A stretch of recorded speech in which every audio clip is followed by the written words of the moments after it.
মোহ ইষ্ট লাভ বিনে মদ কৃষ্ণ গুণগানে নিযুক্ত করিব যথা তথা।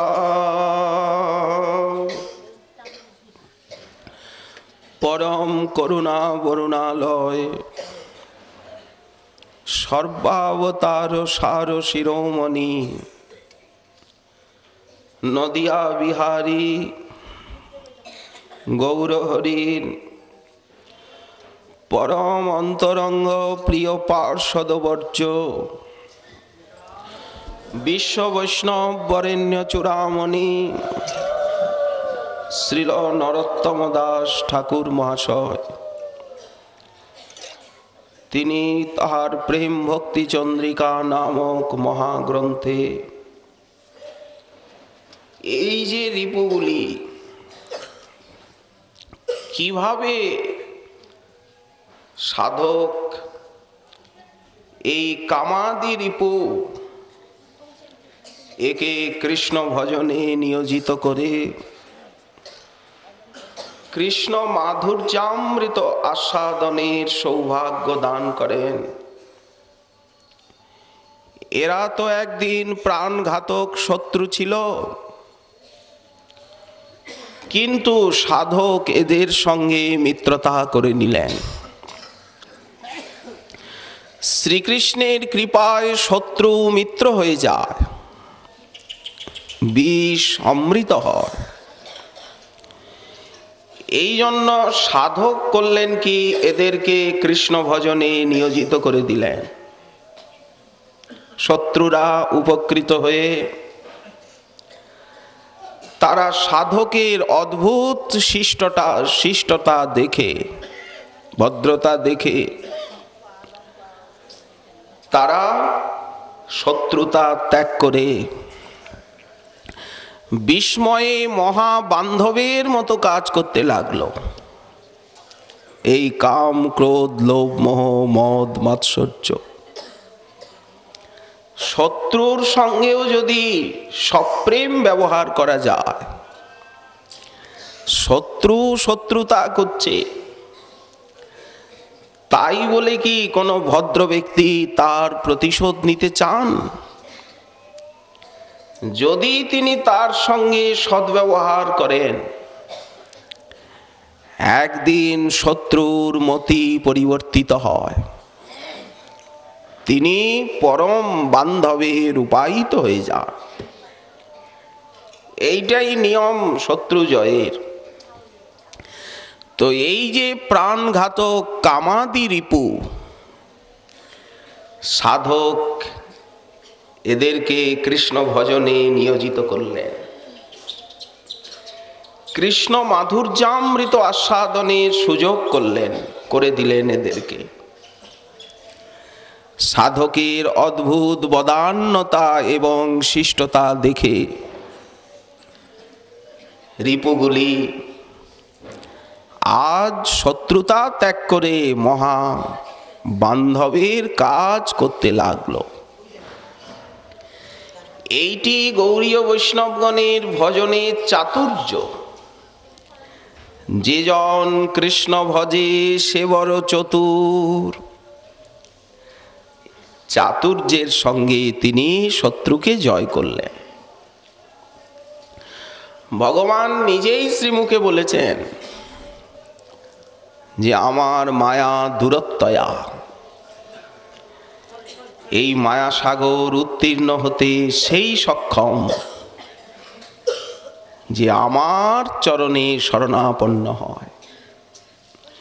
তো যেই ভগবৎ চরণে শরণাপন্ন হওয়া যাবে, সঙ্গে সঙ্গে ইন্দ্রিয়কুল তারা অনাদিকাল থেকে কুৎসিত রসপ্রিয়, নেত্র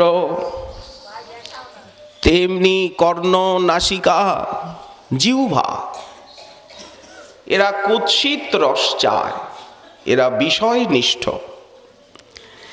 এরা যদি একবার উৎকৃষ্ট রসের আস্বাদন পায়, তখন এরা এদের কুৎসিত স্বভাবকে ছেড়ে দিয়ে সভ্য হবে। এই জন্য গৌড়ীয় বৈষ্ণব সুকৌশলে কামকে কৃষ্ণ সেবায় লাগিয়ে দিলেন। বাপু, মহাশত্রু কাম, এতদিন তুমি অনেকই দুঃখ দিয়েছ, জ্বালিয়েছ, কিন্তু না তুমি নিজে তৃপ্ত হয়েছ, না আমাকেই তৃপ্তি দিতে পেরেছ। এইবার তুমি কৃষ্ণ সেবায় নিয়োজিত হয়ে যাও। কামনা বলল, আজ থেকে আমি সার্থক হলাম। কামনাও ধন্য হয়ে গেল, আর সাধকও ধন্য হয়ে গেলেন। সংসারে তো কামনা সকলেই করে, কিন্তু কৃষ্ণ সুখের কামনা, কৃষ্ণ সেবার কামনা কজনার অন্তরে জাগে? সেবা করি সুখ দিব এই মাত্র চাই। তাহলে শ্রীহরি চরণাশ্রিত ভক্ত যারা, তারা জ্ঞানী যোগীর মতো কাম ক্রোধ লোভ মোহকে নষ্ট করে দেন না। এদেরকে দিয়েও তিনি কৃষ্ণ ভজন করা। এইটি হচ্ছে কাম ক্রোধ লোভ মোহকে জয় করবার শ্রেষ্ঠতম পন্থা, যা ঠাকুর মহাশয় বলছেন, ক্রোধ ভক্তদ্বেষী জনে। এই অংশের ব্যাখ্যা মাধুরী আমরা কাল যৎকিঞ্চিত আস্বাদন করে এসেছি, যে যেইখানে ভক্তের নিন্দা, ভক্তের প্রতি অনাদর, ভক্তির অপকর্ষ বা সদাচারের ন্যূনতা, আনুগত্যের হীনতা, কেউ আনুগত্য লঙ্ঘন করছেন, কেউ সদাচার উল্লঙ্ঘন করছেন, কেউ গুরু বৈষ্ণবের নিন্দা করছেন, সেইখানে ক্রোধ করা উচিত। এবং সেই ক্রোধ করাটি শাস্ত্রসম্মত। সেখানে চুপ করে থাকলে ভিজা বিড়ালের মতো, তাহলে প্রত্যব্যয় হয়ে গেল। হলো কি না? ভক্তির হানি হলো। অপ্রসন্না হলেন ভক্তি মহারানী।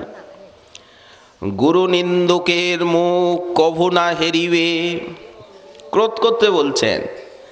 যথা হয় গুরু নিন্দা তথা না যাইবে। গুরু বৈষ্ণবের প্রতি দ্রোহ যাদের, তাদের প্রতি ক্রোধ করুন না, খুব ক্রোধ করুন, অসহিষ্ণুতা প্রকাশ। এখন এই যে লোভ, ক্রোধকে নয় ভগবত ভজনে লাগানো গেল, এইবার লোভকে, এও তো নরকের দ্বার, কেউ তো কম নয়। সাধু সঙ্গে হরি কথা, যদি হরি কথা আস্বাদনে, হরি কথা রসের আস্বাদন মন একবার পেয়ে যায়, সঙ্গে সঙ্গে মন লুব্ধ হবে। ঠাকুর মহাশয় নিজে কাঁদছেন, তাহার ভক্তের সঙ্গ, তার সঙ্গে যার সঙ্গ, তার সঙ্গে কেন নইল বাস। কি মোর দুঃখেরও কথা, আমি জনম গোয়াইনু বৃথা। গোরাচাঁদের সঙ্গী যারা, তাদের সঙ্গী যারা, তাদের সঙ্গে কেন বাস মিলল না? কি করবেন আপনি তাদের সঙ্গে নিবাস করে? তাদের মুখে গৌর গোবিন্দের লীলা কথা শুনব, কিন্তু তা তো হলো না। আমার কর্ম আমায় বহু দূরে ঠেলে ফেলে দিল।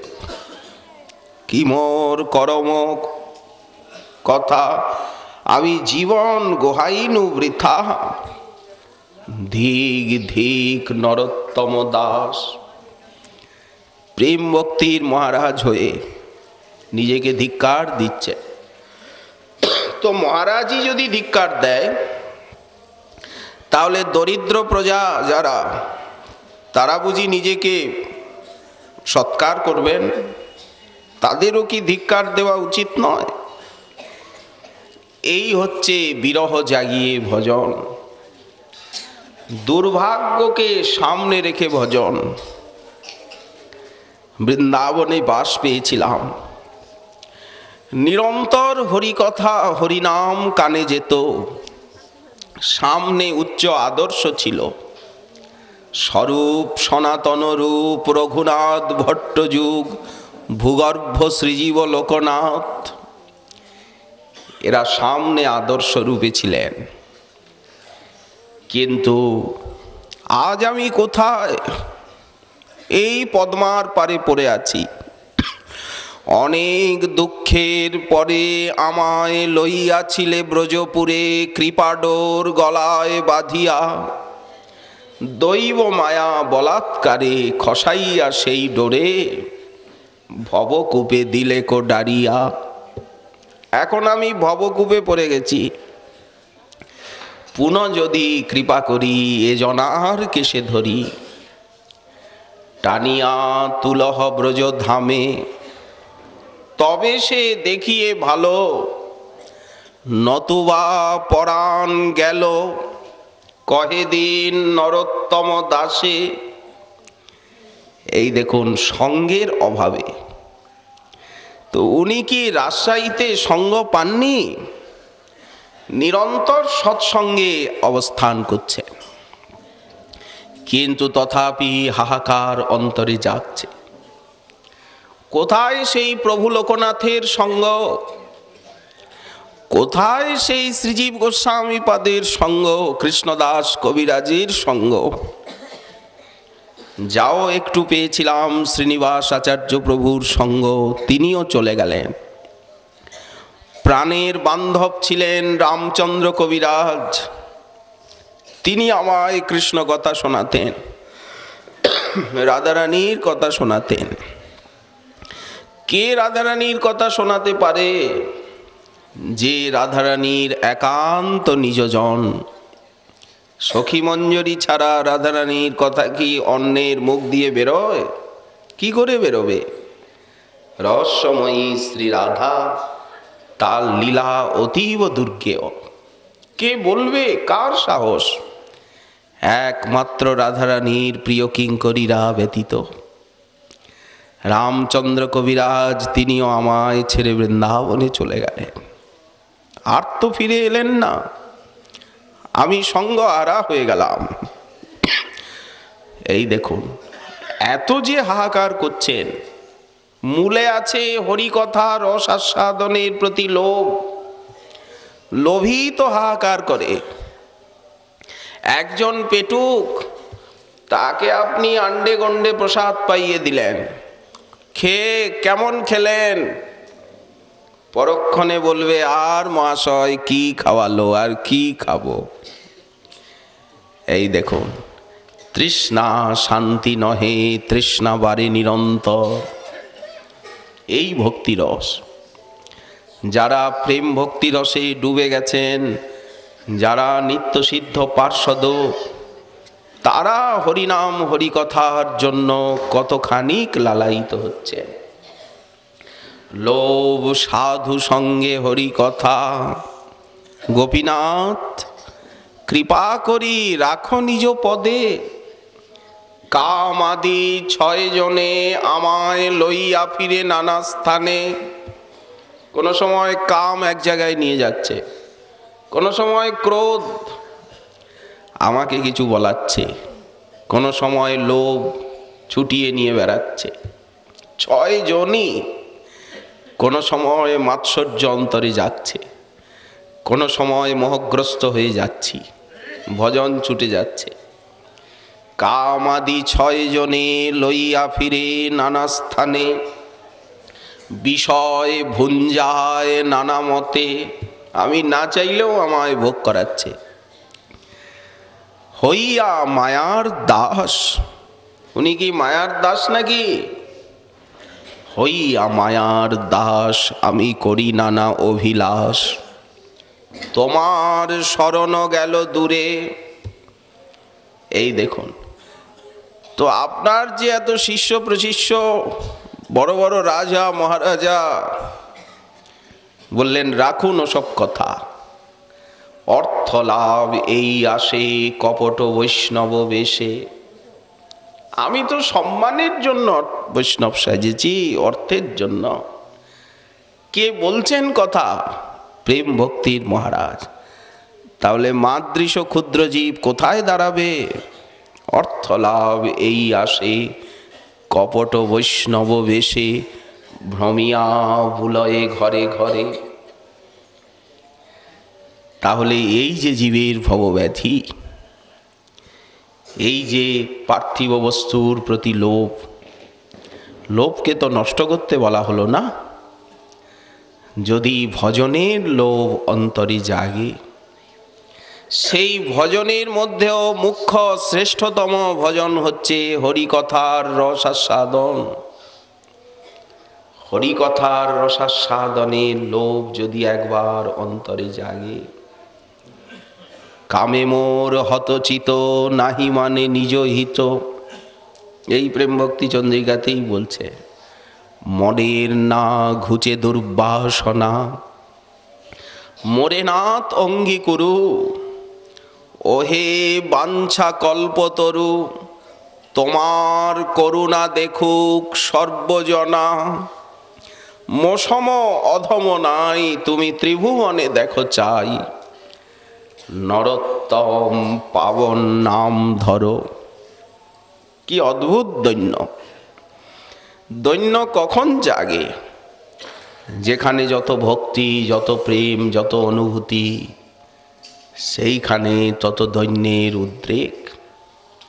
এই দৈন্যই ভক্তি অর্জনের এবং আস্বাদনের একমাত্র কারণ। প্রেম অর্জন এবং প্রেম রক্ষণ এবং প্রেম আস্বাদনের একমাত্র কারণ হচ্ছে দৈন্য। এত কাঁদেন কেন? এই জন্য কাঁদি যাতে হারিয়ে না যায়।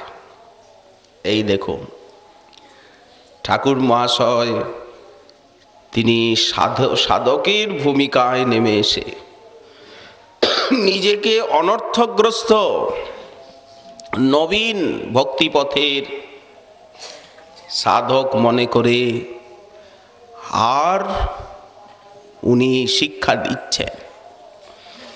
লোভ সাধু সঙ্গে হরি কথা। কতখানি লুব্ধ হতে হবে? যখন উদ্ধব মহাশয় এসেছিলেন বিরহের বিষম দিনে, তখন অদূরে তিনি কাচিন মধুকরং দৃष्ट्वा ধ্যায়ন্তি প্রিয় সঙ্গমম, দিব্যন্মাদবতী বৃষভানুনন্দিনী। একটি ভ্রমর তার চরণ সৌরভে আকৃষ্ট হয়ে গুঞ্জাররত। সেই ভ্রমরটিকে উনি মনে করছেন যে আমার প্রিয়তম, মান প্রসাদনের জন্য একে পাঠিয়েছে দূত করে। একটি ভ্রমরকে তিনি দূত রূপে কল্পনা করছেন। মানময়ী ধ্যায়ন্ত প্রিয় সঙ্গমম। তো এত বিরহে উনি মানিনি কি করে হলেন? ওই যে প্রিয়তমের সঙ্গম ধ্যান করছিলেন স্ফূর্তিতে। অথবা গোস্বামীপাদ বললেন উদ্ধবকেই ভ্রমর রূপে কল্পনা করেছেন। প্রিয় প্রস্থাপিতং দূতম। অথবা উদ্ধবকে পাঠিয়ে স্বয়ং শ্রীকৃষ্ণই ভ্রমর রূপে রাধারানীর চরণ সমীপে গুঞ্জার করছে। ওই ভ্রমর অন্য কেউ নয়, সাক্ষাৎ শ্রীকৃষ্ণ। কল্পনা করে করে ঈশ্বরী আর বারবার মানময়ী তিনি ভ্রমরকে প্রত্যাখ্যান করছেন। শেষে ভ্রমর বললেন, ঠাকুরানী যতক্ষণ এসেছি আপনার মুখে সেই অসিতেরই কথা। এই তো তদলমসিত সক্ষয়ী দুস্ত্যজস্তৎকথার্থ। তো যে দুষ্টের কথা সব সময় বলে, মন্দ লোকের কথা যে সব সময় বলে, সে কি ভালো? তো আপনি তো সেই মন্দের কথাই বলছেন। তখন ঈশ্বরী বললেন, ওরে ভ্রমর, তাকে ছেড়ে বেঁচে আছি, দেহে প্রাণ আছে, কিন্তু তার কথাকে যদি ছাড়ি এই দেহে প্রাণ থাকবে না। দুস্তজস তৎকথার্থ। কে বলছেন? স্বয়ং প্রেমের অধিদেবী প্রেম মহালক্ষ্মী, তার মুখের উক্তি। তাকে ছেড়ে বেঁচে আছি, কিন্তু তার কথাকে ছাড়লে ক্ষণকালও বাঁচতে পারবো না। কথা নিয়েই তো ছিলেন। ঈশ্বরী ভ্রমর বলছে যে ঠাকুরানী, তার কথা, এই দেখুন রাধারানীর মুখে কৃষ্ণ কথার মহিমা। লোভ সাধু সঙ্গে হরি কথা। বললেন, দেখ সে যা করে লোকে বলে লীলা। একটা পাহাড় হাতে নিল, লীলা হয়ে গেল। যা করে লোকে বলে লীলা। যদনু চরিত লীলা কর্ণ পীযূষ বিপ্রুট সকৃদ অধন বিধূত দ্বন্দ্ব ধর্মা বিনষ্টা সপদি গৃহ কুটুম্বম দীনমুশ্রিয় দীনা বহবৈহ বিহঙ্গা ভিক্ষুচর্যাং চরন্তি। তার ওই যে লীলা কথা, অনুচরিত, কর্ণ পীযূষ, কানে শুনতে খুব ভালো লাগে। যদি এক বিন্দু কারো কর্ণদ্বার দিয়ে ভিতরে প্রবেশ করে, সেই লোকটা বিকৃত মস্তিষ্ক হয়ে যায়, মাথাটাই গোলমাল হয়ে যায়।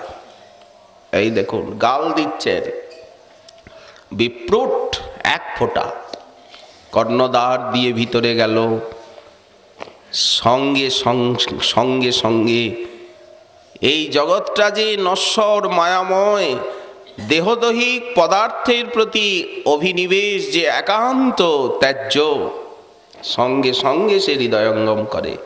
তো মাথাটা খারাপ হয়ে গেল না? সাধারণ মানুষের সঙ্গে সে কি আর তালমিল খাইয়ে চলতে পারবে? ভক্ত পারেন কি? সাধারণ মানুষ দিব্যি হাসছে, খাচ্ছে, বেশ মজায় দিন কাটাচ্ছে, কিন্তু কই আপনারা তো তা পারবেন না। তাদের সঙ্গে তাল মেলানো এখন আপনাদের পক্ষে বড়ই কঠিন। কেন? বললেন, ওই হরিকথার এক বিন্দু ভিতরে প্রবেশ করে গেছে, ও আর নিশ্চিন্তে সংসার করতে দেবে না, মাথাটাকেই খারাপ করে দেবে। কর্ণ পীযূষ বিপ্রুট সকৃদ অধন বিধূত, হৃদয়টা নির্মল হয়ে গেল। তখন দ্বন্দ্ব ধর্ম নষ্ট হয়ে গেল। দ্বন্দ্ব ধর্ম বলতে কি? জগতের মানুষ এই ভালো মন্দ, ন্যায় অন্যায়, দিন রাত্রি, শীত গ্রীষ্ম দুটো দুটো আছে, এই নিয়েই তারা প্রমত্ত। তো তখন যিনি কৃষ্ণ কথামৃত পান করেছেন বিন্দুমাত্র, তার এই বুদ্ধিগুলি ধীরে ধীরে নষ্ট হতে লাগলো। উনি নির্গুণ নৈর্গুণ্য লাভ করছেন। তখন কি হলো? আরো মাথাটা খারাপ হতে আরম্ভ করলো। সপদি গৃহ কুটুম্বম উৎসৃজ্য দীনা, আর সংসার করতে পারল না। এত স্বাদের সংসার পেতেছিল, এখন মাতা পিতা স্ত্রী পুত্র তারা অসহায়, তাদের কেউ নেই। হয়তো শিশুপুত্র, দুঃখিনী পত্নী, অসহায় বৃদ্ধ মাতা পিতা, তাদের দিকে আর ফিরে তাকালো না। মনটা কি কঠোর হয়ে গেল। তখন তাদেরকে যমের মুখে দিয়ে উৎসৃজ্য, আর সে ছুটে গেল কোথায়? বললেন কোথায় যাবে? যেখানের কথা শ্রবণ করেছিল সেইখানে, সেই লীলাভূমিতে, ইহ এই জায়গায় ছুটে আসে।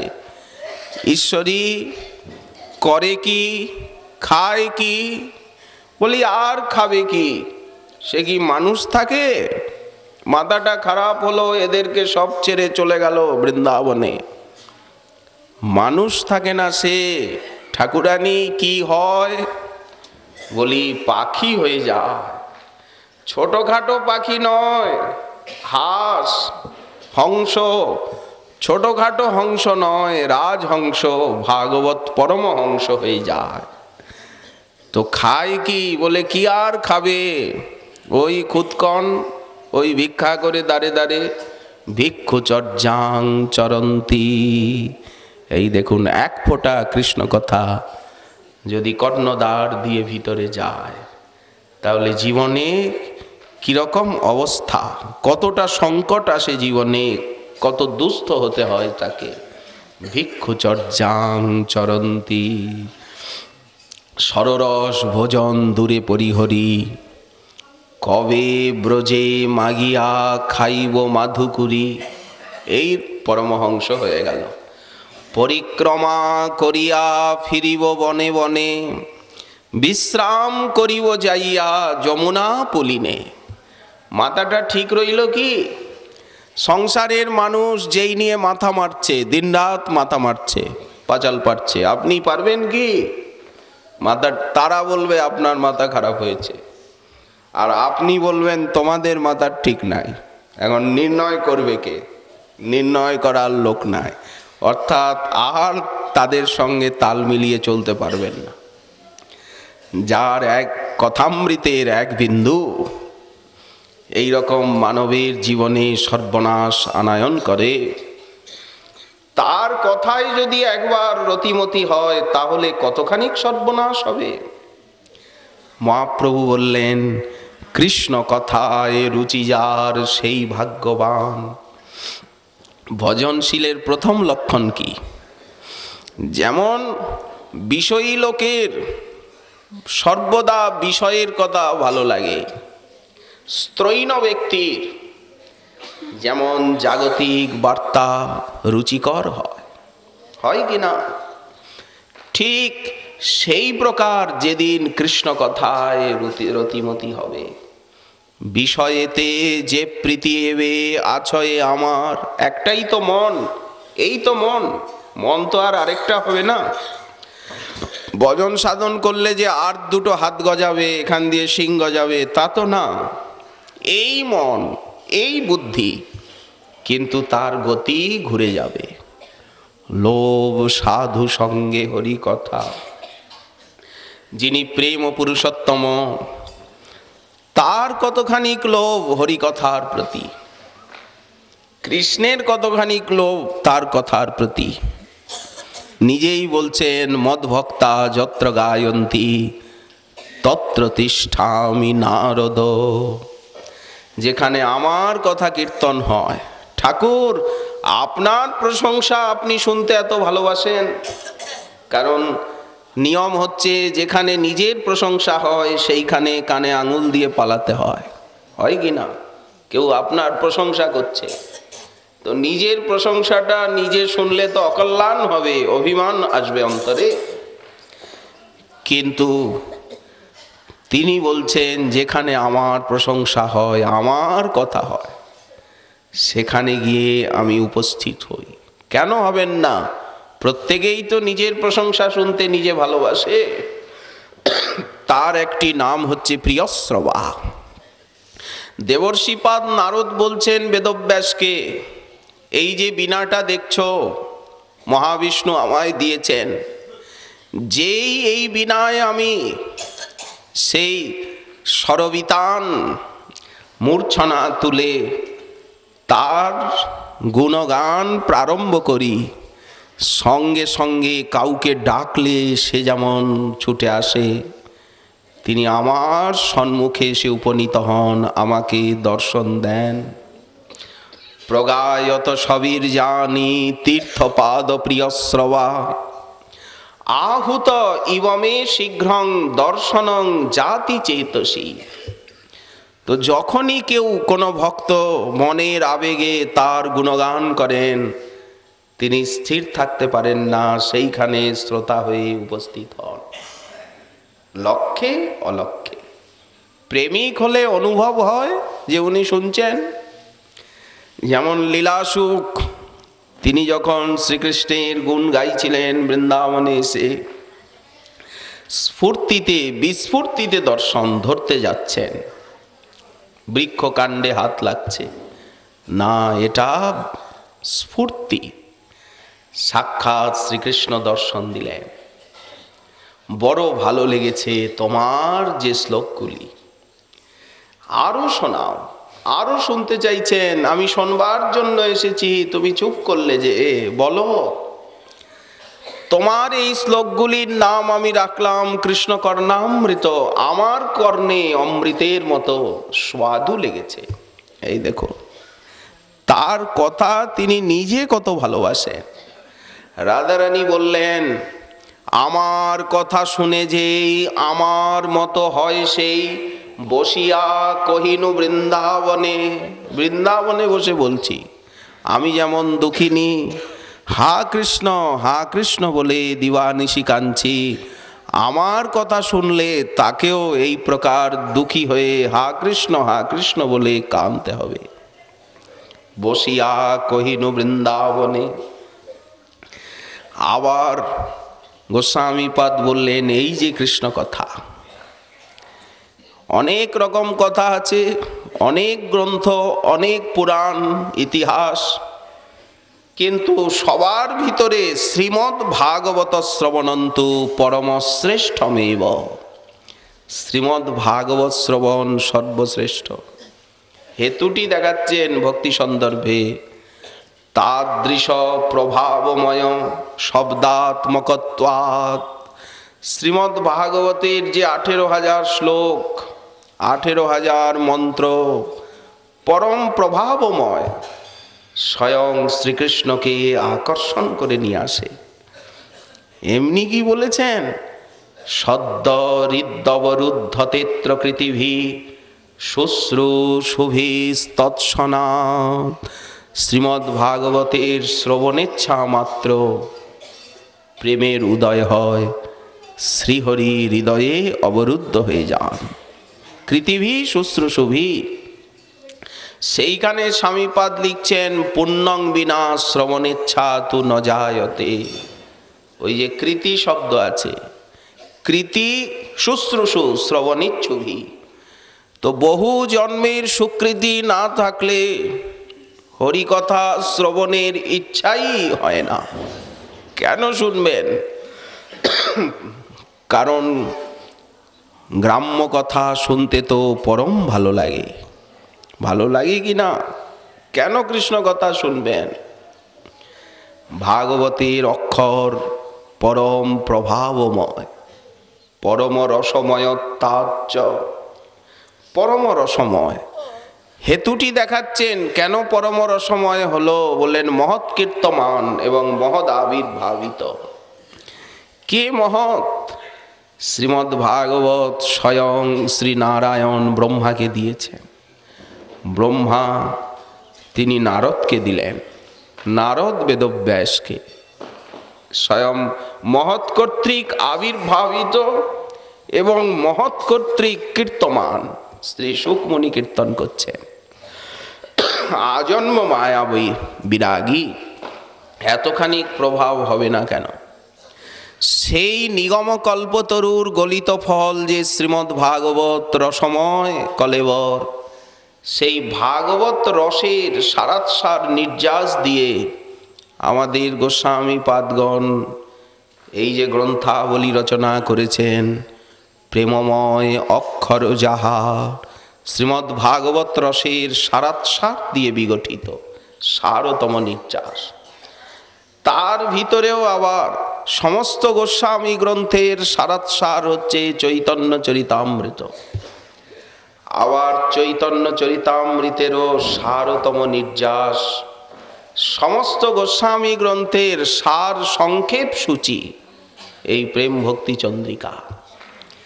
তাই ছোট্ট ছোট্ট বাণীর ভিতরে এত রস রহস্য, এত সাধন রহস্য নিহিত আছে। লোভ সাধু সঙ্গে হরি কথা। মহাপ্রভু হরি কথা কিভাবে শ্রবণ করছে?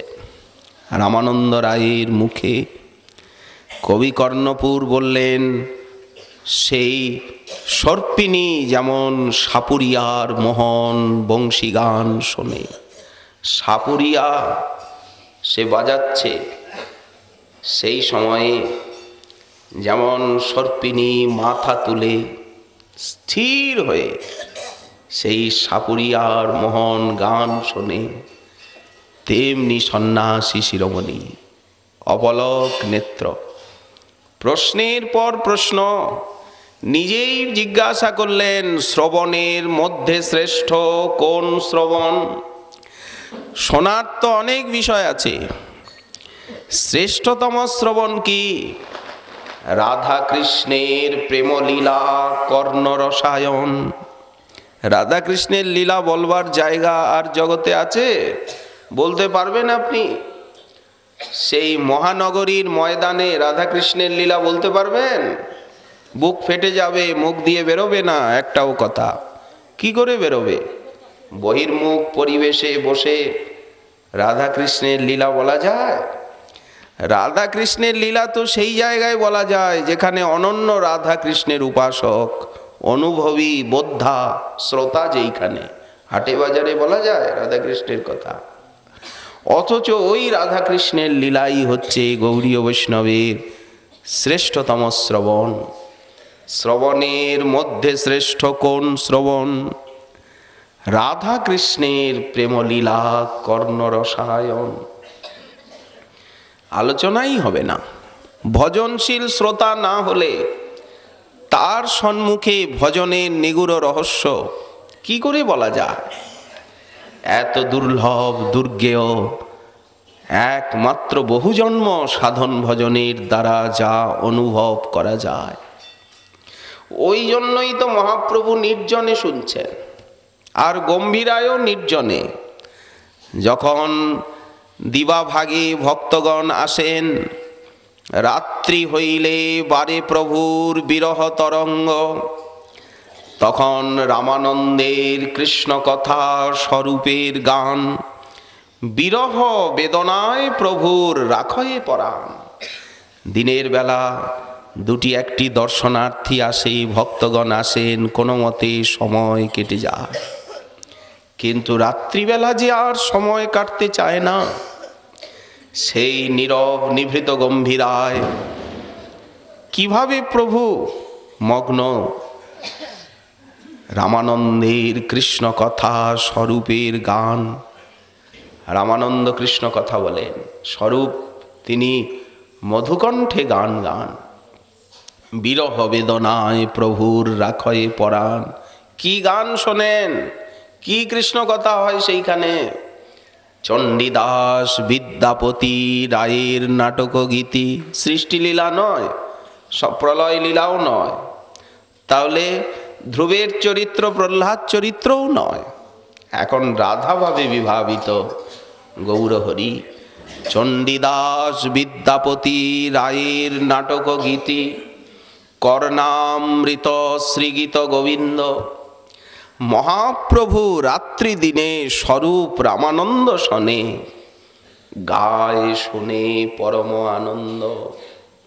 কৃষ্ণ কথায় যে কতখানি লুব্ধ হতে হয়, তার চরম আদর্শ স্বয়ং গম্ভীরানাথ, স্বয়ং প্রেম পুরুষোত্তম। রামানন্দ রায়ের মুখে কৃষ্ণ কথা শুনছে, শুনতে শুনতে এমন আবেশ এসে গেছে না, আর নিজেকে গোপন রাখতে পারলেন না। রামানন্দ রায় দেখছেন সন্ন্যাসী কোথায় গেলেন? সামনে সন্ন্যাসী বসেছিলেন না, সন্ন্যাসী দেখছি না। কি দেখছেন? উনি নিজেই প্রভুকে বললেন, পहिले দেখিনু তোমা সন্ন্যাসী স্বরূপ, এবে কেন দেখি মুই শ্যাম গোপরূপ। তোমার সম্মুখে দেখি কাঞ্চন পাঞ্চালিকা, এই রাধারানী, তাহার অঙ্গজ্যোতিতে তোমার সর্ব অঙ্গ ঢাকা, তাহাতে প্রকট দেখি সবংশী বদন, নানাভাবে চঞ্চল তাহে কমল নয়ন। কে তুমি? প্রভু বলছেন, রামানন্দ রায়, রায় প্রিয় সখে, তুমি পরম ভাগবত। এই জন্য মায়াবাদী সন্ন্যাসী আমি, আমার মধ্যেও তুমি তোমার ইষ্টদেবকে দেখছ। এই তোমার সঙ্গগুণে আমারও হৃদয় দ্রবীভূত। তখন রামানন্দ রায় বললেন, প্রভু না করিহ ভারী ভুরি, তুমি নিজে কৃপা করে আমাকে উদ্ধার করতে এসেছো, এখন কপটতা করছো, এ তোমার কেমন ব্যবহার? মোর আগে নিজ রূপ না করিহ চুরি, চুরি করো না আমার সামনে। রাধিকার ভাবকান্তি তুমি করিয়াছ অঙ্গীকার, নিজ রস আস্বাদিতে তুমি করিয়াছ অবতার। প্রভু দেখলেন যখন ধরেই ফেলেছে চোরকে, তখন আর মিথ্যা কথা বলে লাভ কি, আর বলে পারবো না রায়ের সঙ্গে। তবে হাসি মহাপ্রভু তারে দেখাইলা স্বরূপ, রসরাজ মহাভাব দুই এক রূপ। রামানন্দ রায় মূর্ছিত হয়ে গেলেন। তো উনি তো বিশাখা সখী, যুগল রূপ দেখে নিত্যই অভ্যস্ত, মূর্ছিত হলেন কেন? বললেন, যুগল রূপ অপেক্ষাও মহাপ্রভুর ভিতরে অধিক কিছু মাধুর্য আছে। সেই মাধুর্যটা কি? সেই প্রেম বিলাস বিবর্ত ঘনাকৃতি শ্রী গৌরহরি। এই জন্য পরতত্ত্বসী মহা নচৈতন্যাৎ কৃষ্ণাৎ জগতি পরতত্ত্বং পরমিহ। মহাপ্রভু করস্পর্শে তাকে চেতন করলেন। দেখছেন সন্ন্যাসী বিস্মিত হলেন। কি বলছেন? তুমি এক বাতুল, আমি দ্বিতীয় বাতুল, তোমায় আমায় হয় সমতুল, অতএব গুপ্তে রাখিও, কাহা না করিহ প্রকাশ, আমার বাতুল চেষ্টা লোকে উপহাস। গোপন করে রেখো রায়, কাউকে কিছু বলো না। তখন রামানন্দ রায় চরণে ধরে নিবেদন করছেন, প্রভু তুমি আরো যদি দিন 10 থাকতে এই বিদ্যানগরে, যখন আমাকে উদ্ধার করতেই এসেছো, তখন আর দিন 10 অবস্থান করে আমাকে শুদ্ধ করো। প্রভু কি বলছেন? রায়, তুমি 10 দিনের জন্য আমাকে চাও, আমি যে তোমায় সারা জীবনের জন্য চাই। এই লোভটা কিসের? হরিকথা শ্রবণে। রামানন্দ রায় যেভাবে হরিকথা শুনিয়ে তাকে আনন্দ দিলেন, এই সুখ মহাপ্রভু অপরের কাছে থেকে লাভ করবেন কি? বললেন, সারা জীবনের জন্য তোমায় চাই। তুমি আমি নীলাচলে রহিব এক সঙ্গে, সুখে কাটাইব কাল কৃষ্ণ কথা রঙ্গে। প্রভু তো চলে গেলেন। রামানন্দ রায় আর স্থির থাকতে পারলেন না। রাজাকে লিখলেন, তাড়াতাড়ি রাজকর্ম ছেড়ে নীলাচলে চলে এলেন। সারা জীবন কৃষ্ণ কথার শ্রবণ কীর্তনে কেটে গেল। প্রদ্যুম্ন মিশ্র মহাপ্রভুর পরিকর নীলাচলবাসী, প্রায়ই মহাপ্রভু প্রশংসা করেন, ওহো রামরায় বিদ্যানগরে যে কথা শুনিয়েছিল চমৎকার, আশ্চর্য। প্রদ্যুম্ন মিশ্রের ইচ্ছা কৃষ্ণ কথা শোনার। প্রভু আমাকে কিছু কৃষ্ণ কথা শোনান। মহাপ্রভু বললেন, আমি কৃষ্ণ কথা জানি না, আমিও রামানন্দ রায়ের মুখে শুনি। যাও তুমি তার কাছে কৃষ্ণ কথা শুনবে, যাও আমার কথা বলবে। এলেন মিশ্র। সেই দিন রামানন্দ রায় ছিলেন না, ছিলেন অন্য কার্যে ব্যস্ত ছিলেন।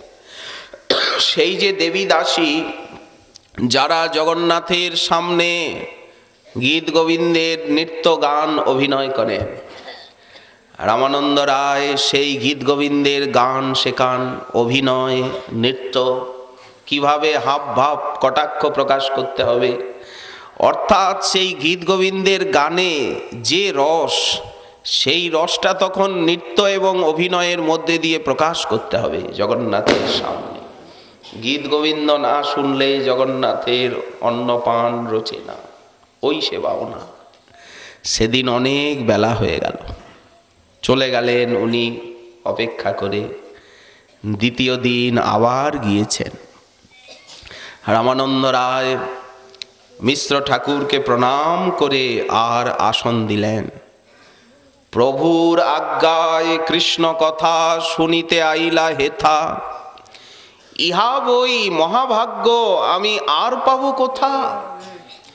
এই দেখুন, যারা রসিক বক্তা তারা যদি একজন বোদ্ধা শ্রোতা পান, মনে করেন আমার জীবন ধন্য হয়ে গেল।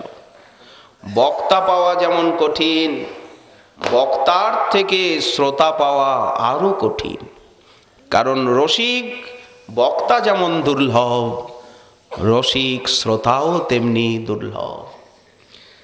কারণ ভজনানন্দী না হলে, অনুভবী না হলে রসলীলা বলার এবং শোনার, আস্বাদন করার কি করে অধিকার হয়। প্রভুর আজ্ঞায় কৃষ্ণ কথা শুনিতে আইলা হেথা, ইহা বই মহাভাগ্য আমি আর পাবো কোথা। এর থেকে কি কোনো শ্রেষ্ঠ সেবা আছে? হরি কথার দ্বারা বৈষ্ণবের যে সেবা, ভগবান শ্রীমদ্ ভগবদ্ গীতার শেষে বলছেন যে এই কথা যারা আমার প্রিয় ভক্তগণকে শোনাবে, তার থেকে শ্রেষ্ঠ আমার প্রিয়জন না কেউ হয়েছে কোনোদিন, আর না কেউ হবে। ভগবানের শ্রীমুখের উক্তি। এই আমার গীতার কথা হে অর্জুন, যারা আমার ভক্ত সমাজে বলবে, তাদের থেকে প্রিয় আমার কেউ কোনোদিন নেই আর হবেও না। রামানন্দ রায় জিজ্ঞাসা করছেন কি কথা শুনবেন। আগে বিদ্যানগরে প্রভুকে যা শুনিয়েছিলেন। দরজায় খিল দিয়ে বসলেন দুইজন। দরজাটা বন্ধ করে বসলেন কেন?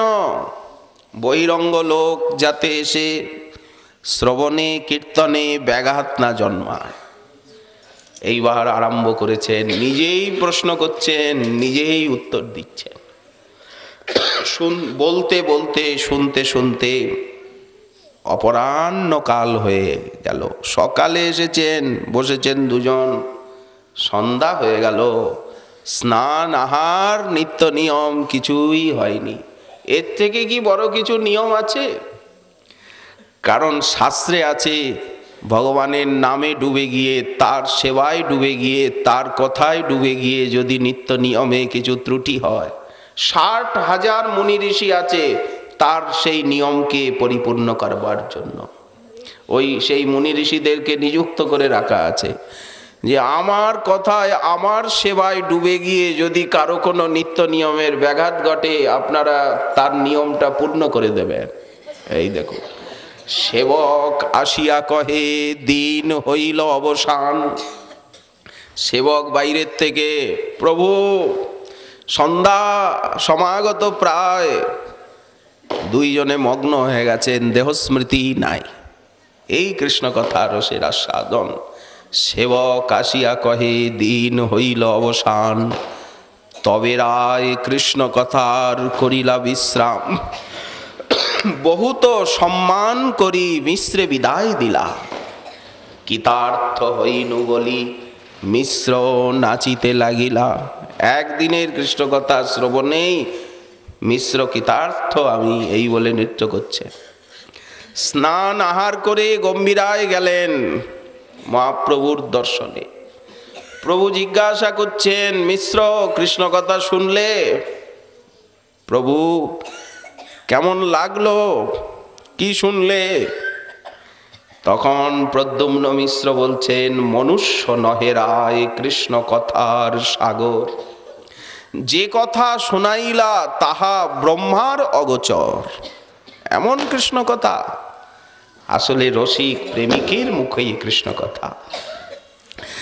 আর এক কথা রায় কহিল আমারে, প্রভু রামানন্দ রায় আরেকটা কথা আমাকে বলে দিয়েছেন, কৃষ্ণ কথার বক্তা বলি না ভাবিও মোরে, মোর মুখে কথা কহায় আপনে গৌরচন্দ্র, জইছে কহায় তৈছে কহি যেন বিনা যন্ত্র। রামানন্দ রায়ও কেমন বক্তা। মহাপ্রভু বললেন তিনি কৃষ্ণ কথার বক্তা, তিনি বলছেন, আর আমার মাথায় এনে ছুড়ে দিচ্ছেন যে আমি বলেছি কৃষ্ণ কথা তার মুখে বসে। রামানন্দ রায় মনে করেন যে মহাপ্রভুই আমার কণ্ঠে বসে তার কথা তিনি কীর্তন করছেন। এই দেখুন উত্তম বক্তা কতখানি নিরভিমান, আর উত্তম শ্রোতাই বা কতখানি আস্বাদন করলেন। এই প্রদ্যুম্ন মিশ্র উত্তম শ্রোতার দৃষ্টান্ত, আর রামানন্দ রায় উত্তম বক্তার উদাহরণ। লোভ সাধু সঙ্গে হরি কথা, যদি হরি কথা শ্রবণে একবার লোভ হয়ে গেল, শ্রীমৎ জীব গোস্বামী পাদ বললেন শৈব আদ্যোত্তাৎ, শৈব শ্রেষ্ঠত্বাৎ। এইটি হচ্ছে শ্রেষ্ঠতম অঙ্গ, এইটি হচ্ছে ভজনের আদি কথা। বিনাপি অন্যই, কেউ যদি অন্য কোনো অঙ্গ যাজন করতে না পারেন, তেনৈব কার্যসিদ্ধির ইতি অলম। ভক্তি সন্দর্ভে এই শ্রবণাঙ্গা ভক্তিকে আদি করা হয়েছে, এই জন্যই আগে শ্রবণং পশ্চাৎ কীর্তনম তত স্মরণম, এইভাবে ক্রম করা হয়েছে। লোভ সাধু সঙ্গে হরি কথা, এখন বলছেন মোহ ইষ্ট লাভ বিনে, মদ কৃষ্ণ গুণগানে আমি নিযুক্ত করিব যথা তথা। এই অংশের যে ব্যাখ্যা মাধুরী, শ্রীমন মহাপ্রভুর কৃপা হলে আগামীকাল আবার রইল আস্বাদনের আকাঙ্ক্ষা। আজকে আমাদের প্রেম ভক্তি চন্দ্রিকা কথা এইখানেই দেওয়া হলো বিশ্রাম।